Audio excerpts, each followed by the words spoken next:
នៅក្នុងនីតិព្រឹត្តិការណ៍អន្តរជាតិប្រចាំថ្ងៃរបស់វិទ្យុបារាំងអន្តរជាតិនៅថ្ងៃនេះយើងនិយាយពីលោកប្រធានាធិបតី Donald Trump នៅថ្ងៃពុធម្សិលមិញបានចុះហត្ថលេខាទាំងបង្ខំចិត្តលើច្បាប់ថ្មីដែលសម្ដៅដាក់ទណ្ឌកម្មសេដ្ឋកិច្ចទៅលើអ៊ីរ៉ង់រុស្ស៊ីនិងកូរ៉េខាងជើងជំវិញព័ត៌មាននេះយើងមានបទអន្តរកម្មពីជាងបុប្ផាជំរាបសួរបុប្ផាចាជំរាបសួរសុផាន់បុប្ផាលោកប្រធានាធិបតីអាមេរិក Donald Trump នៅថ្ងៃពុធម្សិលមិញបានចុះហត្ថលេខាលើច្បាប់ដាក់ទណ្ឌកម្មសេដ្ឋកិច្ចលើរុស្ស៊ីអ៊ីរ៉ង់និងកូរ៉េខាងជើងបុប្ផាលោក Donald Trump ធ្លាប់តែបង្ហាញជំហរមិនពេញចិត្តនឹងច្បាប់ដែលអនុម័តដោយសភាទ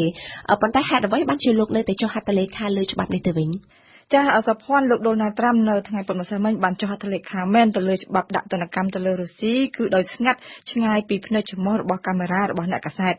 នៅក្នុងសេចក្តីថ្លែងការណ៍របស់ប្រធានាធិបតីសុភ័ណ្ឌដែលធ្វើឡើងនៅក្រៅការចុះហត្ថលេខាគឺថាគេអាចយល់បានដឹងថាលោក Donald Trump នឹងបានចុះហត្ថលេខាទៅលើច្បាប់ដាក់ទណ្ឌកម្មប្រឆាំងរុស្ស៊ីនេះដោយទើសទាល់បង្ខំចិត្តដោយដែលសុភ័ណ្ឌបានលើកខាងដើមនៅក្នុងព័ត៌មានលោក Donald Trump សុភ័ណ្ឌបានវិតម្លៃថាច្បាប់ដែលបោះឆ្នោតអនុម័តដោយសភាអាមេរិកពីសប្តាហ៍កន្លងទៅគឺថានៅមិនទាន់ល្អឥតខ្ចោះនៅឡើយទេវាគឺនឹងខ្ទាស់ជើងរដ្ឋាភិបាលអាមេរិកមិនអោយរកបាននូវកិច្ចព្រមព្រៀងល្អមួយសម្រាប់ប្រជាជនអាមេរិកសម្រាប់លោក Donald Trump សុភ័ណ្ឌគឺថាច្បាប់ដាក់ទណ្ឌកម្មទៅលើរុស្ស៊ីនឹងរឹងរិតតែជំរុញឲ្យរុស្ស៊ីនឹងខិតចូលកាន់តែជិតទៅនឹងប្រទេសអ៊ីរ៉ង់ហើយនឹងកូរ៉េខាងជើងដែលតាមអាមេរិកគឺជាប្រទេសដែលគំរាមកំហែងគ្មានលហែបាញ់មីស៊ីលប្រឆាំងអាមេរិកលោក Donald Trump សុភ័ណ្ឌបានរិះគន់ច្បាប់អនុម័តដោយសភាអាមេរិកក៏ប៉ុន្តែ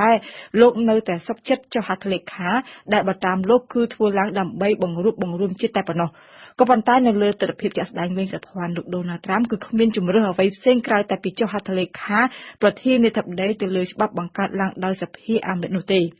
េនៅក្នុងនាមជាប្រធានាធិបតីអាមេរិកសុភ័ណ្ឌលោក Donald Trump ពិតណាស់គឺថានឹងអាចប្រើសិទ្ធិវេតូប្រឆាំងទៅនឹងច្បាប់ដែលស្នើឡើងដោយសភាអាមេរិកក៏ប៉ុន្តែសភាអាមេរិកដែលតាមពិតគ្រប់គ្រងដោយសម្លេងភាគច្រើនដោយគណៈបក្សសាធារណរដ្ឋដែលជាគណៈបករបស់លោក Donald Trump ផ្ទាល់នោះគឺថាធ្លាប់បានបញ្ជាក់ឲ្យថាសភានឹងបោះឆ្នោតសាជាថ្មីដើម្បីប្រឆាំងទៅនឹងសិទ្ធិវេតូប្រធានាធិបតីបើសិនជាលោក Donald Trump មិនចុះហត្ថលេខាទៅលើច្បាប់ដាក់ទណ្ឌកម្មរុស្ស៊ីច្បាប់ដាក់ទណ្ឌកម្មទៅលើរុស្ស៊ីសុភ័ណ្ឌធ្លាប់ត្រូវបានសភាអាមេរិកបោះឆ្នោតអនុម័តដោយសម្លេងភាគច្រើនលើលុបគឺមិនដែលធ្លាប់មានទេពីមុនមកលោក Donald Trump គ្មានសង្ឃឹមអ្វីទៅនឹងវេតូនាំឲ្យលោកបាក់មុខនោះទេពីព្រោះថាចង់ឬមិនចង់សភាអាមេរិកគឺជាអ្នកដែលមានសិទ្ធិចុងក្រោយនៅក្នុងការបោះឆ្នោតម្ដងទៀតនៅក្នុងករណីមានវេតូពីប្រធានាធិបតីពលគឺជាមួយនឹងសម្លេងភាគច្រើនលើលុបសារជាថ្មីនោះគឺថាសភាអាមេរិកនឹងអាចអនុម័តច្បាប់ដោយមិនចាំបាច់មានភ្លើងខៀវពីប្រធានាធិបតីសុភ័ណ្ឌចាប់បុប្ផានៅក្រោយពេលដែលលោក Donald Trump ចុះហត្ថលេខាលើច្បាប់ដាក់ទណ្ឌកម្មសេដ្ឋកិច្ចនេះ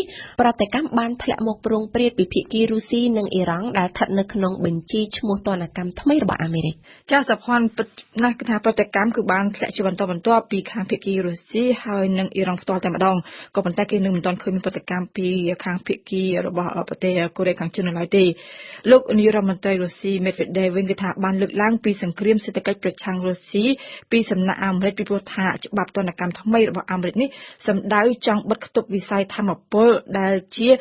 ដង្ហើម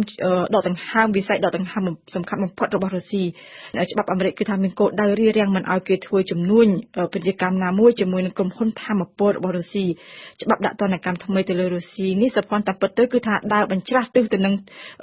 ទិសដៅចង់បានរបស់សេដ្ឋវិមានរបស់លោក Donald Trump ដែលតាំងតែពីដើមមកគឺមានចេតនាចង់ផ្សះផ្សាត្រឡប់ទៅត្រូវឡើងវិញជាមួយនឹងទីក្រុងមូស្គូរដ្ឋមន្ត្រីការបរទេសអាមេរិកលោក Rex Tillerson ទទួលស្គាល់ថាទំនាក់ទំនងរុស្ស៊ីនិងអាមេរិកគឺថាបានធ្លាក់ចុះខ្លាំងមែនទែនមិនធ្លាប់មានចាប់តាំងពីចប់សង្គ្រាមត្រជាក់លោកជឿថាព្រឹត្តិការណ៍នៅអាមេរិកប្រហែលថ្ងៃនេះសុភ័ណ្ឌនឹងមិនធ្វើឲ្យទំនាក់ទំនងរវាងប្រទេសទាំងពីរកាន់នឹងធ្វើឲ្យប្រទេសទាំងទំនាក់ទំនងរវាងប្រទេសទាំងពីរគឺថាកាន់តែធ្លាក់ចុះអាក្រក់ជាងមុនហើយមិនលឺសម្រាប់នាយករដ្ឋមន្ត្រីរុស្ស៊ីសុភ័ណ្ឌការចុះហត្ថលេខារបស់លោក Donald Trump ទៅលើច្បាប់ដាក់ទណ្ឌកម្មទៅលើរុស្ស៊ីគឺបានបង្ហាញអំពីភាពទន់ខ្សោយរបស់ប្រធានាធិបតីអាមេរិកនៅចំពោះមុខសភាអាមេរិក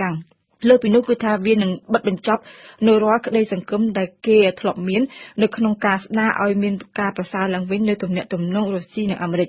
រុស្ស៊ីសុភ័ណ្ឌបើតាមលោក Medvedev គឺថានឹងមិននៅស្ងៀមទេនៅក្រៅពេលលោក Donald Trump ចុះហត្ថលេខាទៅលើច្បាប់ដាក់ទណ្ឌកម្មលើរុស្ស៊ីតាំងតែពីសប្តាហ៍មុនម្លេះគឺថាបានសម្រេចបណ្តេញចេញរួចហើយមន្ត្រីទូតអាមេរិកជាង700នាក់ពីរុស្ស៊ីបន្ទាប់ពីសភាអាមេរិកនឹងបានបោះឆ្នោតដាក់ទណ្ឌកម្មទៅលើរុស្ស៊ីអ៊ីរ៉ង់វិញនៅថ្ងៃប្រហ័ននេះបានសន្យាដែរថានឹងចាត់វិធានការប្រឆាំងតបវិញទៅនឹងអាមេរិកដែលបើតាមអ៊ីរ៉ង់គឺបានរំលោភកិច្ចព្រមព្រៀងនុយក្លេអ៊ែរ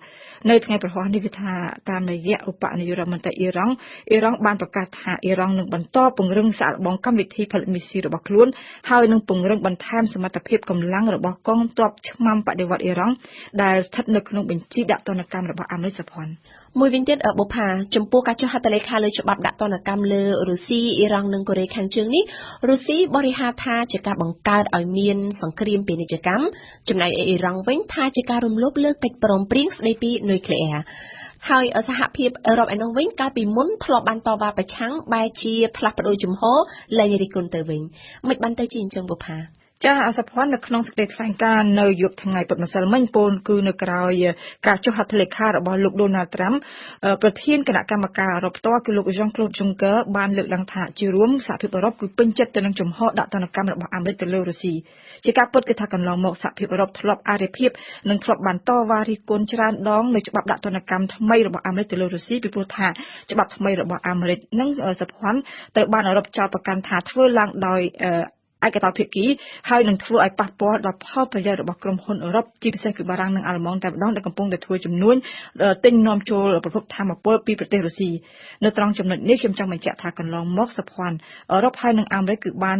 ធ្លាប់បានរួមគ្នាដាក់ទណ្ឌកម្មទៅលើរុស្ស៊ីនៅក្នុងសំណុំរឿងទឹកដីគ្រីមៀរបស់អ៊ុយក្រែនក៏ប៉ុន្តែនៅពេលដែលអាមេរិកធ្វើច្បាប់ដាក់ទណ្ឌកម្មថ្មីទៅលើរុស្ស៊ីគឺថាសហភាពអឺរ៉ុបបានរិះគន់អាមេរិកថាបានចាត់វិធានការតែម្នាក់ឯងដោយមិនបានពិភាក្សាជាមួយនឹងភាគីអឺរ៉ុបតទៅសោះក៏ប៉ុន្តែនៅក្នុងសេចក្តីថ្លែងការណ៍នៅថ្ងៃម្សិលមិញគឺថាប្រធានគណៈកម្មការអឺរ៉ុប